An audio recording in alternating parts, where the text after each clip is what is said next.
We are back in the black hole of real estate, and the real estate industry is about to be forever changed. This is your host, Ron Wojciechowski, and today, well, it's that line in the sand that we're going to step over into. The future is in front of us, and the NAR settlement, it's taking place. And across the country, we are seeing clamoring and posting and complaining, and for the vast majority of the agents and brokers out there, I might say it's time to surrender and move forward with what's in place and get on to helping people. Now, I realize that there is a lot of sentiment that it may be against some sort of set of rules or laws or things, and you can absolutely fight that battle. Absolutely. But in the meantime, people are going to move. So the buying and selling of real estate is going to continue. It's a big issue for the real estate industry. There's no question, because every person in the industry is affected by it. And what we're not quite seeing clearly right now is the population of the United States. 95% of the population is indifferent or unaware or just doesn't care. Because maybe 5% of the population is in what we call the consideration phase. That time when they're actively thinking about moving, buying, or selling real estate. And a lot of them would do that with some help from a real estate agent or broker. So the message that's occurring right now across social media platforms and conversations and chats and Zooms is only in reference to those people that need to be served right now. We're either going to serve them or that we're going to fight something in a different arena. Now, for myself, I hit the surrender button a long time ago. I'm going to follow along with it. And I'm just going to do it and do a really good job of it. And the trainings that we're having, the people that I coach, we're just moving forward. And I don't think they're going to unwrite the whole thing. If they do, then we'll just go back to the old way. But right now, the most pressing need for most people is to help people. And if you're in sales, in order to make a living, it requires sales. So you need to do that. Now, this is not me saying just give in and say forget about it, but I think that this is not going away.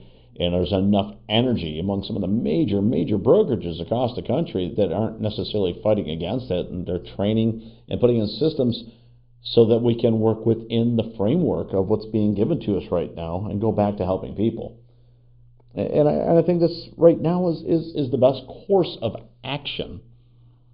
Now, there's a meme out there for everything right now. And if you play stupid games, you'll win stupid prizes. There's absolutely going to be someone who's going to get in some trouble, maybe in the form of a fine, probably not a slap on the wrist. I think right now fines are going to be in vogue, and they're going to happen to enforce this. And I think that it needs some teeth in this. If you're going to have a rule, then you absolutely need to enforce it. Otherwise, you just don't have a rule. So I do believe that you're going to see some fines out there. And if you're an agent, I'm just going to say it. If you're trying to sneak in the word commission in the description, that's going to get flagged in a New York minute.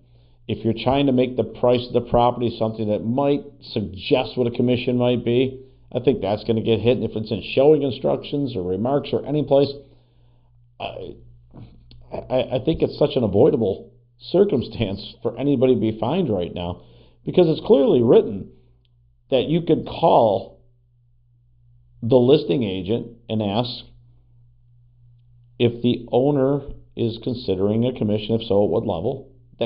You could ask that. You just can't make it known in the multiple listing service. And you can't make it known in the advertising. So then maybe just talk to people and just do it that way. And if the seller is not necessarily offering up front, it doesn't mean they can't. All offers can be considered. So depending on how the paper is filled out, you could absolutely offer no commission up front, but be willing to pay it based on what the concession agreement says that's being submitted with an offer. And this is going to get a little bit muddy and deep for those of you who are not spending every waking moment worried about this thing. So I'll back myself up and say that the vast majority of people will likely use an agent. In order to work with an agent and to do property tours and get information and anything that has to do with real estate service, then the agent is required to have a signed buyer brokerage agreement. You'll hear BBA. You'll hear it a lot. And there'll be other names, but let's just use BBA because a lot of people are using it. So if an agent is going to work with the client is going, now it's going to be a consumer, so it won't be a buyer or a client, it'll be a consumer. Then they're going to have some terms, probably the compensation amount, whether it's a percent or a fixed amount. It's going to say the duration of it, and they're both going to sign it. That's really what's going to be happening, and it's going to state that the consumer, not the buyer, the consumer is willing to pay a fee to the agent's brokerage. That's fine. There's a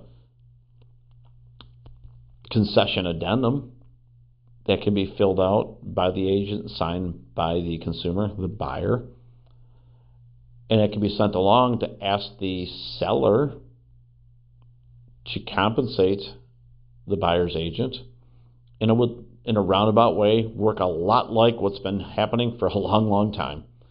There's going to be a couple of extra pieces of paper in there. Now, as a consumer, an agent is not allowed to work on your behalf to provide real estate services. So there's no touring, there's no video tour, there's no opening of doors and anything else that comes to negotiations or questions, right down to finding a needs analysis where you create a search. So the agents will be heavily fined for doing this, and it's evenly applied, it's all agents. So if you're a consumer, a buyer, and you want the service of an agent, then you will need to have an agreement with some agent. Now, the terms are always negotiable, always have been. So as far as the length of time and the compensation, it's all going to be spelled out, but you'll need that. So if an agent's refusing service to you, it might be because they don't have a signed agreement in there. They don't want to get fined or possibly lose their license at some point, I would imagine, if they get fined enough. So it's a bit of a conundrum, but it really isn't. If a consumer wants to work with an agent, they'll have to have an agreement. If an agent wants to work with the consumer, they'll have to have an agreement. So the happy convenience is right now they have these forms. They're pretty easy to fill out. It just spells it out. And the lawsuit wanted the buyer to be informed, beyond a shadow of a doubt, that the buyer's agent commission wasn't free. It was being funded through a transaction, I think is how some would say it, because the purchase price, after all the commissions and closing fees and anything else happens in a transaction, loan payoffs all done, came out of the funding from the seller side, so to speak, of their proceeds. There was a smaller net amount after taking out all of those things. But the buyer's offer funded all of that. So I think it's pretty easy to say the buyer has been funding the transaction by way of their offer, how much they've offered to the seller that allowed them to say yes to the offer and make all the payouts. So that's been happening. It'll look a little different. So my words are right now, most MLS across the country are transitioning, if they haven't already. Some local ones are moving on the 15th, of August, and the interim date by the 17th. You've got to do it. So if somebody's waiting until the 16th, I think they're pretty much all doing the 15th, that I can tell right now. But by the weekend, it will be the new era of real estate, the new dawn, the new excitement. And for 95% of the people out there, they'll be like, I'm just asleep. It's whatever. It's not a big deal. If you're not buying a home right now, you're not selling a home right now, this isn't really affecting you all that much. And if you decide to do it in a month or 2 or 3, then somebody else will pave the way for you. I think for agents and brokers, if they can come to a realization that it's a change, so inherently it's going to be a little uncomfortable, And you'll get used to it if you choose to stay in the business. And if you want to exit the business, well, this doesn't have to be the reason. It can be a reason, but maybe there are other reasons you were considering leaving the business because it's a tough market out there. But for those that are in here, I'm going to suggest in a week, a month, a couple of months, you'll have done enough business where this will become the new normal. And that's where we're heading. So, fight as you wish, complain if you want, but the change is taking place. And those that adopt into it quickly, I do believe increase their odds of serving their clients better with the right information about how things work. But more importantly, the quicker they agree on this BBA, the quicker they can get out to touring properties. And then it's real estate 101. Let's find the right location, the right price, and the right terms so the buyer can make an offer in such a way that the seller would consider accepting it. And if there's counter offers, at some point both sides are going to have to agree it's a good idea. And that's real estate. And all the rest of this right now, there's already a dozen forms, maybe 24 pages that are already in a real estate offering. So, what's one or two more?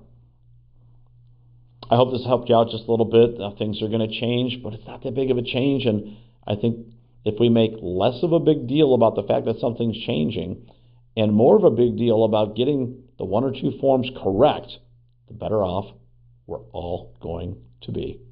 This is Ron Wojciechowski for the Black Hole of Real Estate.